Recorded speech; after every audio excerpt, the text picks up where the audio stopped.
तो साधसंग जी, आज आपने देखा सुबह सद्गुरु भगवान की कृपा से आपके सामने जो भी सद्गुरु भगवान ने दिया था उसको रखा दास ने और कोशिश किया कि सद्गुरु भगवान कृपा करें आपके समझ में अच्छी तरह से आ जाए।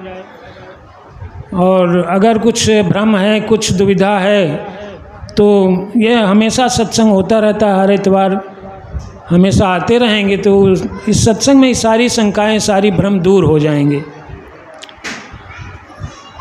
सब दुविधा दूर हो जाएगी और आप ज्ञान पक्का हो जाएगा आपका और वास्तविकता समझ में आ जाएगी कि भगवान कैसा है, क्या है, कौन है भगवान। अभी तक हम लोग तमाम प्रकार के देवी देवताओं में भ्रम रहे थे, भूत प्रेत में भ्रम रहे थे, तमाम तीर्थ व्रत में भ्रमण कर रहे थे, लेकिन भगवान इन सब से अलग ही चीज़ है। ये सब तो हमारी मन की कल्पनाएं हैं और मन को कमजोरी है। जैसे हम भूत प्रेत में भटक रहे हैं तो हमारी मन की कमजोरी है। भगवान सारी दुनिया को बनाया है, सारी सृष्टि को रचाया है, तो इसके सामने भूत प्रेत कौन सी बड़ी चीज़ है, कौन सी चीज़ है। लेकिन हम उसी में मस्त रहते, उसी में लगे हुए हैं। तो हम इन सब को छोड़ करके भगवान का ज्ञान प्राप्त करें, अपने आप का ज्ञान प्राप्त करें, तब हमको शांति मिलेगी, संतुष्टि मिलेगी। जिस प्रकार से पानी बरसता है तो गड्ढों में इकट्ठा हो जाता है, और ज़्यादा वर्षा तो गड्ढे से निकल के नाले में, नाले से फिर तालाब में चला जाता है, तालाब से भी भर गया तो वहाँ से नदियों में चला जाता है पानी, नदियों से होता हुआ वो समुद्र में पहुँचता है। और जब समुद्र में पहुँच जाता है तभी उसको शांति मिलती है, तब शांत होता है। जब से पृथ्वी पर गिरा पानी गड्ढे में, नाले में, तालाब में, नदी में दौड़ लगा रहा है, उसको कहीं शांति नहीं है, कहीं एक जगह रुकता नहीं, टिकता नहीं है, संतुष्टि नहीं मिलती, भागता रहता है समुद्र की ओर, क्योंकि समुद्र से ही आया है वो पानी।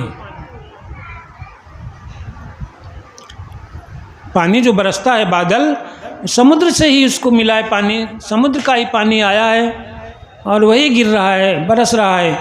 तो जब तक उसी अपने स्वरूप में नहीं पहुंचता, ये पानी अपने स्वरूप में समुद्र में नहीं पहुंचता, तब तक उसको शांति नहीं मिलती, दौड़ता रहता है। इसी तरह मनुष्य है, सारे जीव हैं, दौड़ते रहते हैं शांति के खोज में, सुख की खोज में, लेकिन मिलता नहीं, उनको शांति नहीं मिलती, क्योंकि हम अपने स्वरूप को जान नहीं रहे, पहचान नहीं रहे हैं।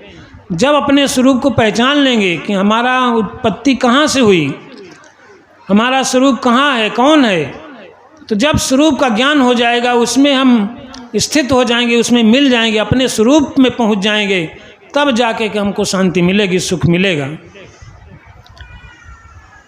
आज यही हुआ है कि अपने स्वरूप का ज्ञान हुआ है, ज्ञान कराया गया है, अपने स्वरूप का अनुभव कराया गया है।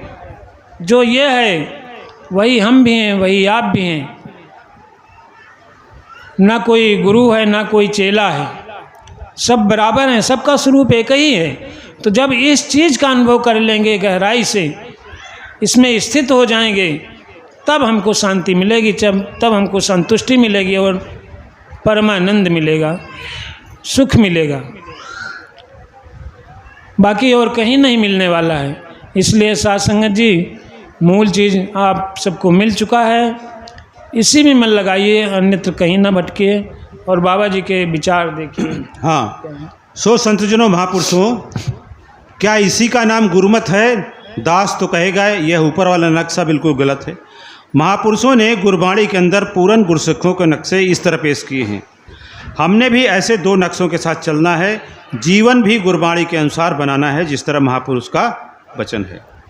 जो मर्यादा हिंदुआ गौ मांस अखाज, मुसलमाना शुअर तो गंध बिहाज, सीरा घर जवाइए पानी मदराज, शह न खाए चूड़ा माया मोहताज। बिल्कुल ये ही गुरसिक का नक्शा अंदर बाहर से एक है।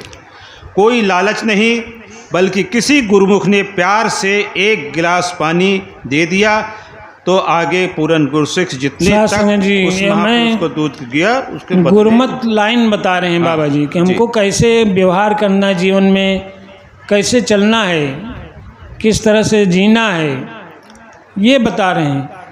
एक गुरुमत है, एक मनमत है। मनमुख जो है मनमत पे चलता है और गुरुमुख जो है गुरुमत पे चलता है। मनमुख जो है अपने मन से जो मन में आया वही कर रहा है, जो मन में आया वही को सही ठहराता है और उसी को कर रहा है, उसी में भटक जाता है। लेकिन जो गुरुमुख होता है गुरुमत से चलता है, जो गुरु की आज्ञा है, जो गुरु ने कहा है, जो शिक्षा दिया है, जो गुरु के वचन हैं, उस पे अपना जीवन बनाता है, उसके अनुसार चलता है। गुरु ने हमें मूल चीज़ बता दिया है, 5 प्रण, इसी को निभाएं, इसी पे अपना जीवन बनाएं, इसी पे चलें। यही सार वेदों का पुराणों का सार है। क्या बात। हमारे जीवन का उद्धार इसी में है, 5 प्रणों को निभाने में। हमारा जीवन इसी से उन्नति होगा, इसी से सुख मिलेगा और हमारा ज्ञान भी पुख्ता होगा। साथ संगत जी, हम देखते हैं कि हम बड़ी बड़ी बातें करते हैं। सदगुरु भगवान ने हमें बड़ी कृपा किया, ये दे दिया, वो दे दिया, लेकिन ज़्यादातर वो ये कह तो देते हैं, लेकिन वो एक तरह से वो झूठ बोलते हैं, पीछे जाकर दूसरी बातें करते हैं। अरे हमने ये किया, हमने वो किया और फलाना ने हमारा ये बात नहीं माना, फलाना ढिकाना इस तरह कर दिया, पीछे दूसरी बातें करते हैं। और यहाँ सत्संग में आकर के संतुष्टि नहीं है, फिर भी कहीं इधर भाग रहे हैं, कहीं उधर भाग रहे हैं और यहाँ आकर के बड़ी बड़ाई करते हैं सत्संग की, सदगुरु की शोभा करेंगे। तो हमें ऐसा नहीं, जो हम बोले खुद देखते रहें कि हम क्या बोल रहे हैं, उस पर हम चल रहे हैं कि नहीं चल रहे हैं। सामने तो इस तरह सदगुरु की बड़ी शोभा, बड़ी बड़ाई, लेकिन पीछे जा कर के फलाने महापुरुष की नुक्ताचीनी कर रहे हैं, ढिकाने महापुरुष की नुक्ता, फलाना ऐसा है, ढिकाना वैसा है। तो ये एक तरह से हम झूठ ही बोल रहे हैं ना, सामने कुछ पीछे कुछ, निंदा चुगली करते रहते हैं। 3 सी सब चीज़ों से हमको बचना है। भजन बोल रहे हैं या विचार बोल रहे हैं, हमको उसको अपने से मिलाना पड़ेगा, मिलाना चाहिए कि हम ये करते हैं कि नहीं करते हैं। तो ये सारी चीज़ें बाबा जी की शिक्षा है कि जो गुरमत लाइन है, लोभ लालच, लालच ना हो किसी चीज़ की, धन दौलत की, मान प्रतिष्ठा की। कहते हैं ना कि सुख दुखे समय कृत्वा लाभा लाभो जया जयो। विजय में हार में, लाभ में हानि में, मान में अपमान में, सुख में दुख में एक बराबर रहे, बराबर रहे, बहुत उसमें डेविएशन ना हो, तो उसको सुखी कहा जाता है। और जो थोड़ा सा कुछ मिल जाए, सुख मिल जाए, उसमें बड़ा उछलने लगे, और जो थोड़ा सा भी कहीं परीक्षा घड़ी आई तो उसमें बहुत दुखी हो गया, तो बहुत ज़्यादा डेविएशन हो गया ना, तो सुखी नहीं रहेगा। लाभ में हानि में हमेशा बराबर रहें।